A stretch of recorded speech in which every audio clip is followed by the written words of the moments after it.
This now becomes a public document in which a miner is, the history of a miner has been placed as passport all over the place. Yes. And a so-called sex worker, who apparently no one's name, somebody knows. Her name is... as well, I mean, it's immaterial because her name, why is her name not mentioned in this? Because nobody knows her name. Local. And nobody's name, but everybody knows she's a sex worker, which could...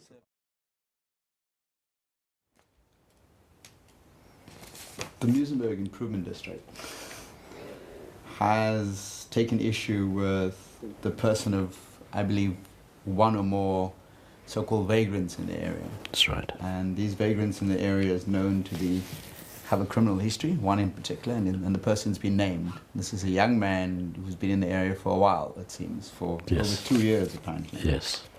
As one resident has said, and is known to be washing cars, yes. And has been involved in some sort of element of criminality. Well, he's in the past. Spent several years in jail. Okay.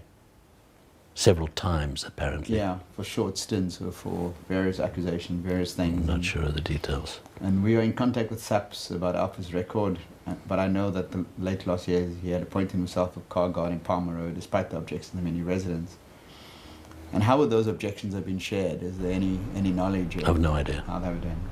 He was arrested in possession of dacha, where after he began his car washing career, he has been chased from quite a few businesses in Muizenberg for being disrupted.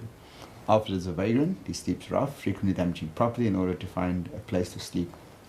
He refuses help through Living Grace, which is, I believe, a local initiative. Yes.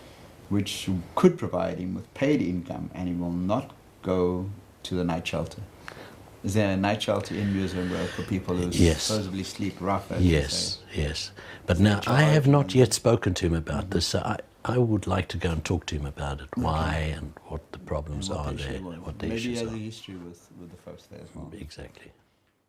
You see, as far as I'm concerned, hello, Uncle Robert, can you get me some bread? Sure. There's some bread. That's my relationship with him. I go and I talk to him sometimes. I see if I can make contact. It's very difficult to make contact with this boy. But given time, you know, these things take time. They don't open up that easily. I came round the corner and there was an armed response car on the corner with the three mentioned. Okay.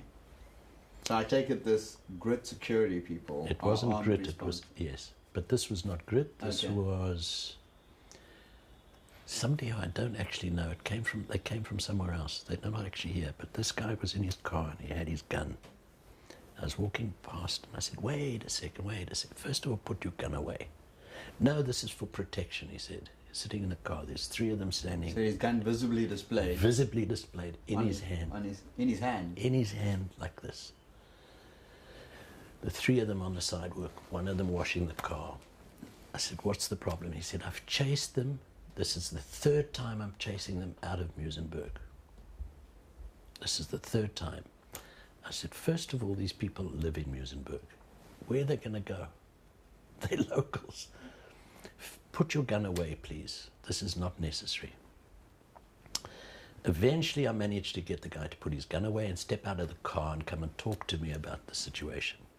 In the meantime, these three people moved from Church Street to Palmer Road. The little boy lays down on the sidewalk. The girl is sitting. Alfred is cleaning. My neighbor comes out and tells them not to lay around on the street. Understandably, we don't like to see people laying out on the street.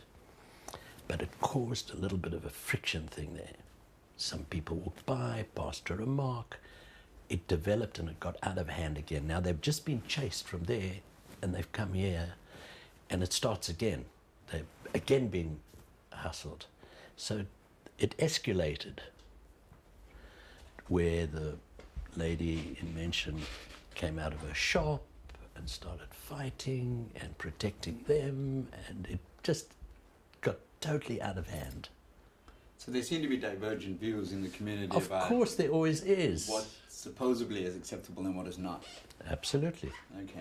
And look, I agree some things are not acceptable, and other things you have to just deal with the situation that's in hand. And I do know that if we get rid of these people, there's a vacuum, and the next lot come in. Yeah. Now, I rather deal with the devil that I know than the devil that I don't. And at least we're communicating with these people. You know, the next lot of people that come in, maybe they don't talk at all. So I have the view that we have to help these people move on. In life? In life. Not necessarily move on from the area. In life. Okay. Get through this bad period. It's